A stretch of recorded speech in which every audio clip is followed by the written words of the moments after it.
Varicose veins తో బాధపడుతున్నారా? దసరా సందర్భంగా ఉచిత కన్సల్టేషన్, సర్జరీపై 20% వరకు డిస్కౌంట్. ఆస్ట్రేలియాలో శ్రీవారి టెంపుల్ కట్టబోతున్నారు. ఎస్, నిజమే. అక్కడ ఉన్నటువంటి తెలుగు వాళ్ళందరికీ అంతేకాదండి, ఇప్పుడంతా చెప్పాలంటే అసలు విదేశీయులు కూడా మన తెలుగు ఆలయాల్ని సందర్శించి ఎంతో మెచ్చుకుంటున్నటువంటి పరిస్థితుల్లో ఆస్ట్రేలియాలో స్వామివారి ఆలయం వస్తుంటే ఎంత బాగుంటుందో కదా. దానికోసమే ఎంతో కృషి చేస్తున్నారు ఆస్ట్రేలియాలో ఉన్నటువంటి మన ఇండియన్. ఒకసారి వాళ్ళందరితో మాట్లాడదాము. మనతోటే ఉన్నారు స్వామి రాధా మనోహర్ దాస్ గారు ఉన్నారు, అలాగే రాజు గారు కూడా ఉన్నారు. ఇద్దరితో మాట్లాడదాం. స్వామి నమస్తే అండి. హరే కృష్ణ. నమస్తే అండి. ఏంటి అసలు అలాంటి సంకల్పం మీకు ఎందుకు వచ్చింది? స్వామివారి టెంపుల్ని ఆస్ట్రేలియాలో పెట్టాలి అని ఇప్పటివరకు లేదు కదా, ఆస్ట్రేలియాలో లేదు అసలు. సో ఎందుకు మీకు అలాంటి ఆలోచన వచ్చింది? దానికి స్వామివారు ఎలాగా మీకు సహకరించారు? హరే కృష్ణ అండి. రీసెంట్గా స్వామీజీ ఆస్ట్రేలియా మెల్బర్న్ గణేష్ ఉత్సవాల కోసం అని వచ్చేసారు ఇక్కడికి. రాధా మనోహర్ దాస్ స్వామి గారు మా ఇంటికి విజిట్ చేయడం జరిగింది, మా అదృష్టం. సో అదే సమయంలో ఆయన వచ్చారంటే స్వయంగా కృష్ణుడు స్వామి ఇంటికి వచ్చినట్టే అండి. సో వచ్చినప్పుడు నార్మల్గా చెప్తూ ఉన్నారు, బ్యాగ్లో నుండి బిఆర్ నాయుడు గారిది, చైర్మన్ గారిది కార్డు చూసాము.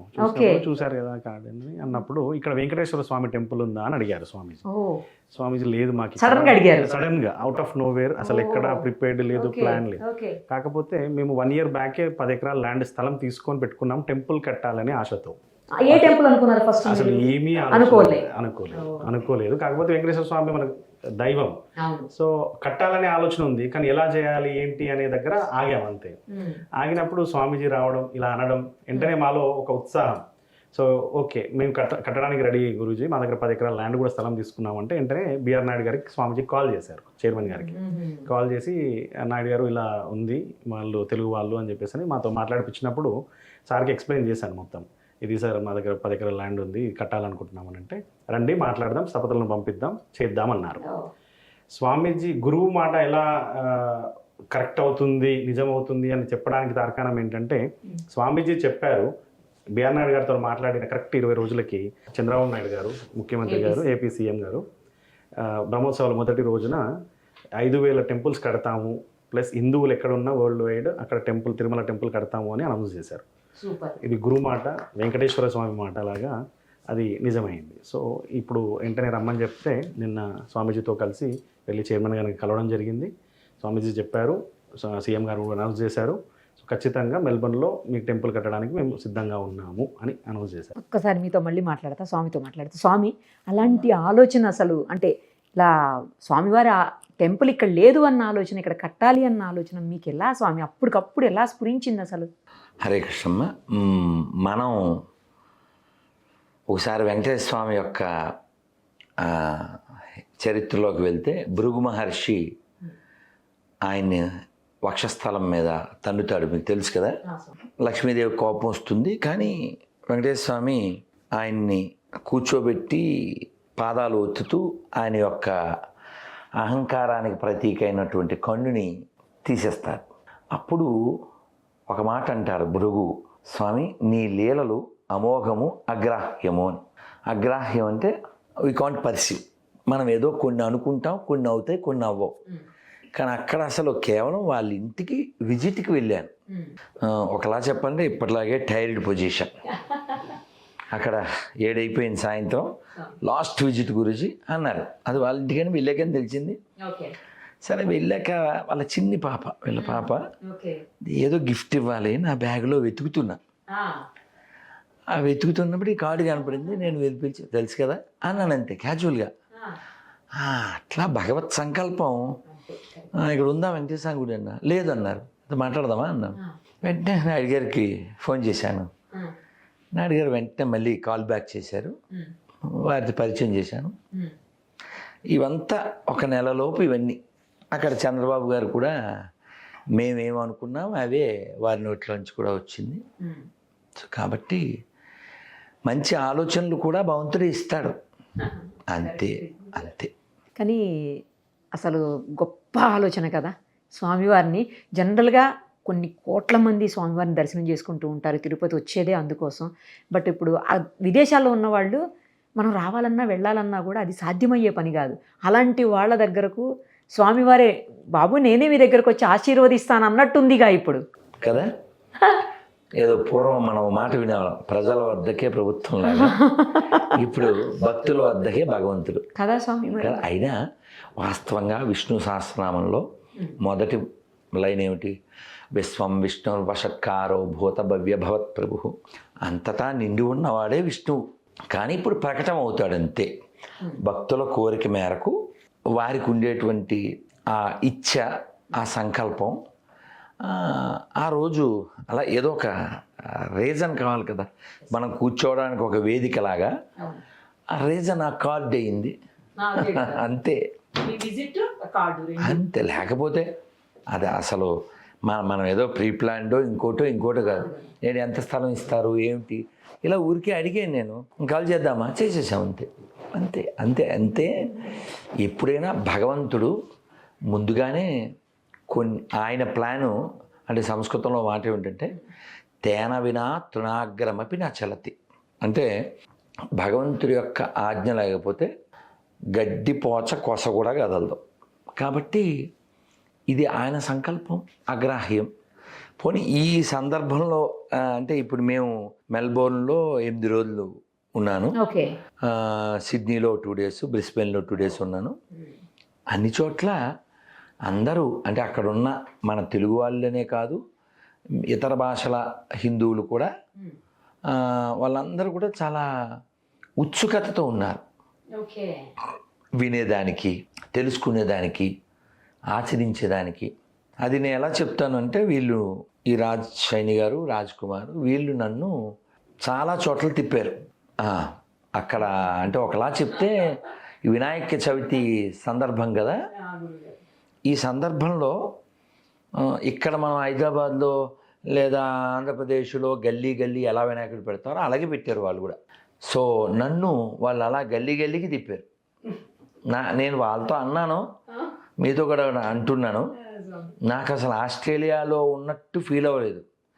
ఏదో మన సిటీలోనో మన గల్లీలోనో ఉన్నట్టే. ఎందుకంటే అక్కడ ఒక గణపతి గురించి ఇప్పుడు ఇంకొక 20 నిమిషాల్లో ఇంకోటి, ఇంకా 40 minutesలో ఇంకోటి, అలా తిరిగాం. అంటే కారులోనే న్యాప్ వేసి, కారులోనే మొహం కట్టుకుని, కారులోనే బొట్టు పెట్టుకుని అలా తిరిగాం. కానీ వీకెండ్లో ఎవరు రెస్పాండ్ అవ్వరు. అలాంటిది రాత్రి 10, 11, 12, 1 గంటలు 2 వాళ్ళు అలా నిద్ర ఆపుకుని వీళ్ళు వాళ్ళకి ఫోన్ చేసి వచ్చేస్తున్నాం, బయలుదేరాం అని చెప్పి ఇప్పుడే టర్న్ తిరిగాం ఇలా చెప్తూ అలా నన్ను చాలా అంటే చెప్పిన చోటకి చెప్పని చోటకి అన్ని చోట్లకి తిప్పి. కానీ ఆనందం ఏమిటంటే అంతమంది ఉత్సుకతతో ఉండడం. అక్కడ ఉన్న అంటే నేటివ్ ఆఫ్ మెల్బోర్న్ పీపుల్ కూడా, నేటివ్ ఆఫ్ బ్యాంకాక్ వాళ్ళు కూడా చాలా. అంతకంటే నాకు బాగా నచ్చింది ఏమిటంటే వినయం దండిగా ఉందమ్మా. అంటే the way they approach and reciprocate. కానీ దురదృష్టం ఏంటంటే ఇక్కడ అవి చాలా తక్కువ ఉన్నాయి. వారి సొంత మతం వారు కలిగి ఉన్నారు, వాళ్ళు బాగానే ఉన్నారు. ఇక్కడ తగిలించుకున్న వాళ్ళు అసలు వాళ్ళకంటే ఎక్కువ ఫీల్ అయిపోతున్నారు. కరెక్ట్ చెప్పారు కదా. పర్ఫెక్ట్. దానికి పెద్ద ఉదాహరణ చెప్పనా మీకు? మీరు కొబ్బరికాయ చిప్ప ఓ చిన్న మొక్క తెచ్చి ఇక్కడే కొట్టి, మీరు ఏ గుళ్ళో దేవక్కర్లే, ఆ కొబ్బరి మొక్క ఇవ్వండి, తీసుకోరుగా నిరుపమ నిరుత్సాహానికి గురి చేస్తారు, 100%. ముఖాలు మార్చుకుంటారు. ఎందుకు అలా అంటే వాడికి ఎక్కకూడదు ఎక్కింది. సో చాలా దురదృష్టం. అక్కడ వీరు నన్ను పార్లమెంట్కి తీసుకెళ్ళారు. అక్కడ జాన్ ములాహి అని చెప్పి అక్కడ ఎంపీ. సో వారు మాతో చాలా సౌమ్యంగా, చాలా వినయంగా.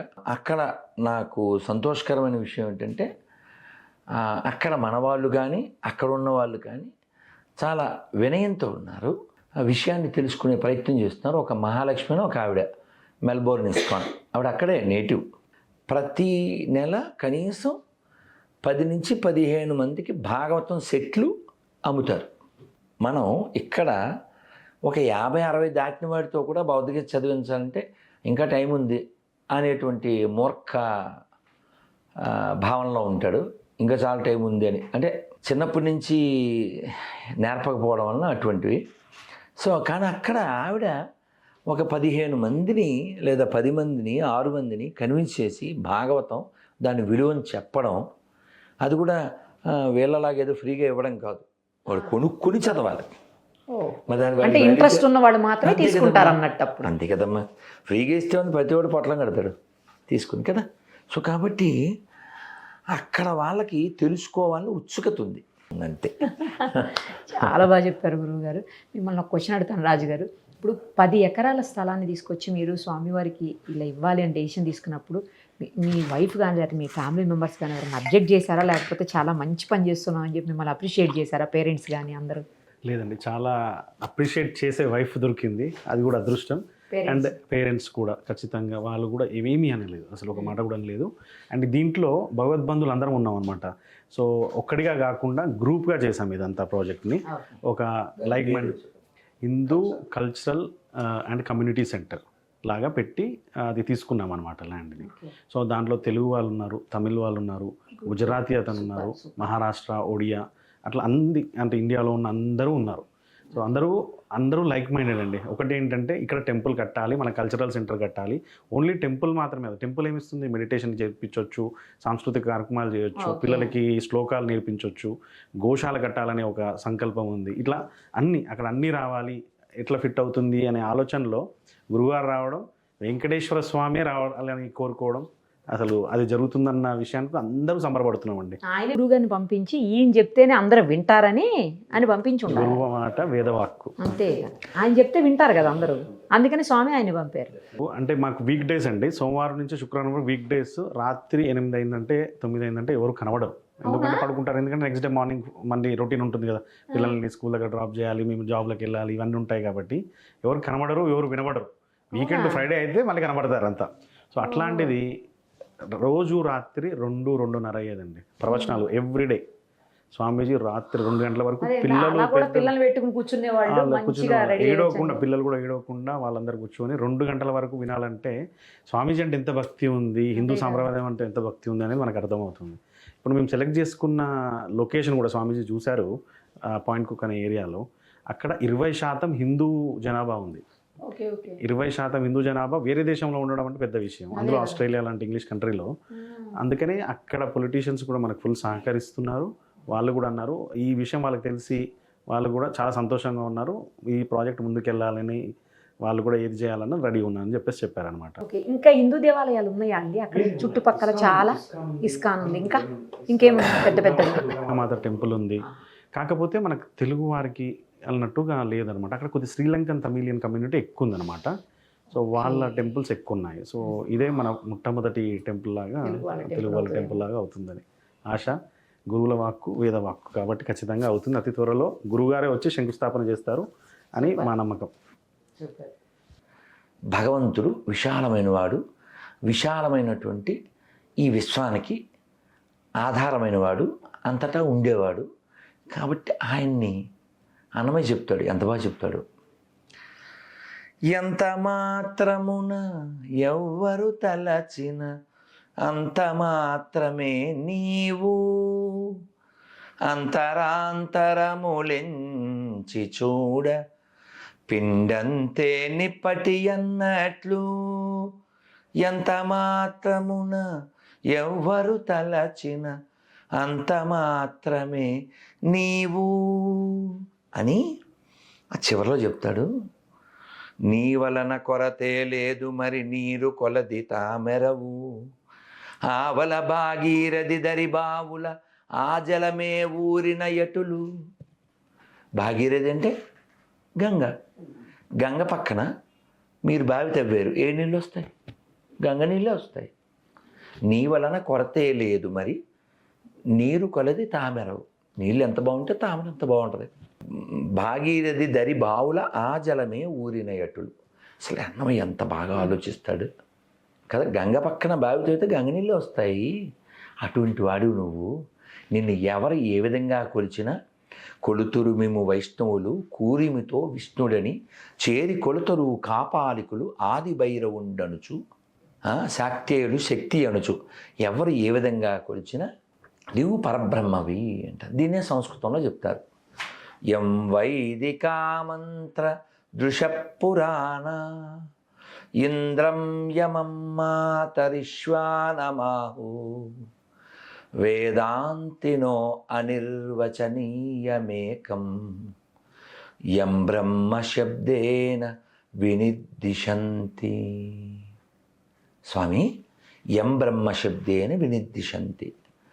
చాలామంది నిన్ను శివుడని, విష్ణువని, శక్తి అని, దుర్గా అని, జైనులు అర్హనని, సత్శ్రీ అకాలని సిక్కులు, బౌద్ధులు బుద్ధులు, ఇలా ఎన్ని రకాలుగా ఎవరిని పిలిచినా నువ్వు అద్వితీయుడైన ఒకే పరమాత్మవి.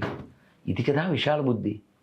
కేవలం 2 అక్షరాల దగ్గర నోను గాడ్ ఉన్నాడు, వాడికి ఈ పేరు మేమే బొడ్డుగోసి పెట్టాం, ఆ పేరుతోనే పిలవాలి, లేకపోతే వాడు నిన్ను నరకంలో వేసేస్తాడు. ఇది అసలు ఎడ్యుకేటెడ్ ఆయన, ఇది ఎడ్యుకేటెడ్ మతమా? దేవుడిని ఏ పేరుతోనే పిలవచ్చు. ఓం 1 అక్షరంతో పిలవచ్చు, రామ్ 2 అక్షరాలతో పిలవచ్చు, మాధవ 3 అక్షరాలతో పిలవచ్చు, నారాయణ 4 అక్షరాలతో పిలవచ్చు, ఓం నమ శివాయ 5 అక్షరాలతో పిలవచ్చు, ఓం నమో నారాయణ 8 అక్షరాలతో పిలవచ్చు, ఓం నమో భగవతే వాసుదేవాయ 12 అక్షరాలతో పిలవచ్చు, హరే కృష్ణ కృష్ణ కృష్ణ హరే హరే, హరే రామ రామ రామ హరే 32 అక్షరాలతో పిలవచ్చు. భగవంతుడు విశాలమైన వాడు, ఆయన హృదయం విశాలమైంది.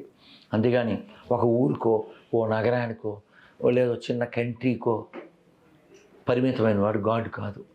Is for all. అందుకే విశ్వం విష్ణుర్వషట్కారో భూతభవ్య భవత్ ప్రభు. విశ్వమంతా నిండినవాడు విష్ణువు కదా. జగత పితరౌ వందే పార్వతీ పరమేశ్వరు. జగత్తుకి, not for a small place. కాబట్టి మనుషులు ఏ మతంలో ఉన్నా, ఏ ప్రాంతంలో ఉన్నా, మనం ఇక్కడికి వచ్చింది గెస్ట్గా వచ్చాం, వెళ్ళే లోపల బెస్ట్గా చేసి మనం వెళ్ళిపోతే డస్ట్లోకి వెళ్ళిపిస్తారు. అది తెలియాలి.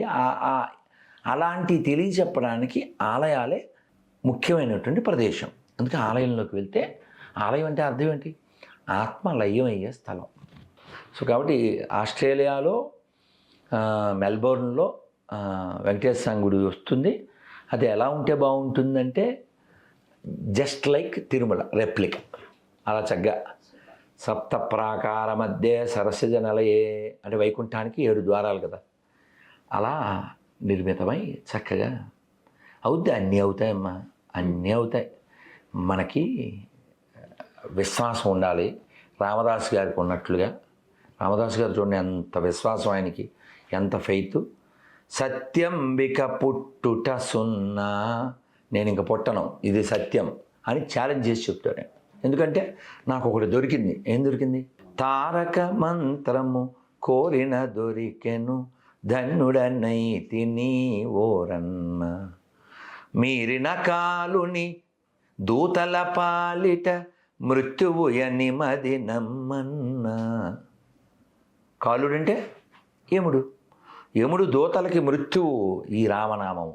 అందుకే ఆయన చెప్తాడు కదా, రాముని వారము మాకేమి విచారము, రామానీదే భారము, దాశరథి నీవే మాకు ఆధారము. ఇది మంచి ఫెయిత్, ఇది మంచి ఫెయిత్. అంతేగాని మెడ మీద కత్తి పెట్టో లేకపోతే ఇంకోటి పెట్టో రాముడిని నమ్మలేదనుకో కోదండంతో వేసేస్తాడు అని ఏమన్నా చెప్తాడండి. శివుని నమ్మలేదనుకో సులంత పొడుస్తాడు. మనకు అలాంటివి ఏం నేర్పలేదు. So we are not. అందుకే మనం కుచించిపోయాం తప్ప ఎవరిని ఆక్రమించలేదు. మన ఎంతమంది ఆక్రమించారు, ఎంతమంది పీడించారు, ఎంతమంది నాశనం చేశారు, ఎన్ని మొక్కలు చేశారు. ఎందుకంటే ఒక్కొక్కసారి ఆ విశాల బుద్ధి మనం ముంచిందేమో అనిపిస్తుంది. అదే అతిథేవోభవ. ఎవరికి కష్టం వస్తే మనం మనోడే అనుకున్నాం, కానీ మన అలా వచ్చిన వాళ్ళు కూడా మన ముంచబట్టి ఈ దేశం ఒకప్పుడు అఖండ భారత్లో పాకిస్తాన్ ఉండేది, బంగ్లాదేశ్ ఉండేది, ఆఫ్ఘనిస్తాన్ ఉండేది, శ్రీలంక ఉండేది, నేపాల్ ఉండేది, బర్మా ఉండేది, బ్రహ్మదేశ్, మయన్మార్, టిబెట్ ఉండేది. ఇవన్నీ భారతదేశం ఇప్పుడు ఎంత ఉందో అంతకు డబుల్ ఉండేది. ఆ మాటకు వస్తే ఈ విశ్వం అంతా భారతవర్షమే. అందుకే చూడండి, ప్రపంచంలో ఎక్కడ తవ్వినా మనకి సంబంధించినటువంటివే దొరుకుతాయి. ఓ వినాయకుడో, ఓ లక్ష్మీదేవో, ఓ గణపతో. కాబట్టి ఆస్ట్రేలియాకి అసలు పేరు కూడా అస్త్రాలయ. అలా ప్రతిదీ మన సంబంధంగానే ఉంటుంది. ఎందుకంటే మనం పొద్దున్న లేచాక ఏం చెప్తాం? అమ్మవారికి సముద్రవసనే దేవి పర్వతస్థన మండలే విష్ణుపత్ని నమస్తుభ్యం పాదస్పర్శం క్షమస్వమే. ఈ భూమంతా మనం ఏమంటాం? భూమాత. సో విష్ణుపత్ని, విష్ణుపత్ని కదా భూమాత. కాబట్టి విశ్వమంతా మనకి తల్లి. ఈ విశ్వమంతా ఉన్నవాడు విష్ణువు.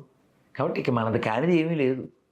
కాకపోతే వేదంలో చెప్తారు కృణవంతో విశ్వమార్యం, ప్రపంచాన్ని జయించాలి. అది జ్ఞానంతో. ఈ మూర్ఖుల్లో కత్తులు పట్టుకుని బుక్కులు పట్టుకుని కాదు. కాబట్టి ప్రపంచం అంతా ప్రశాంతంగా ఉండాలి. అలా ఉండాలంటే ప్రపంచం అంతా ఆలయాలు ఉండాలి. ఆనందం ఉంటుంది. ఆనంద నిలయుడు, అందరికీ ఆనందం పంచాలి. అంతే మన థ్యాంక్ యూ కోరిక. స్వామి, thank you so much. Thanks Hare Krishna.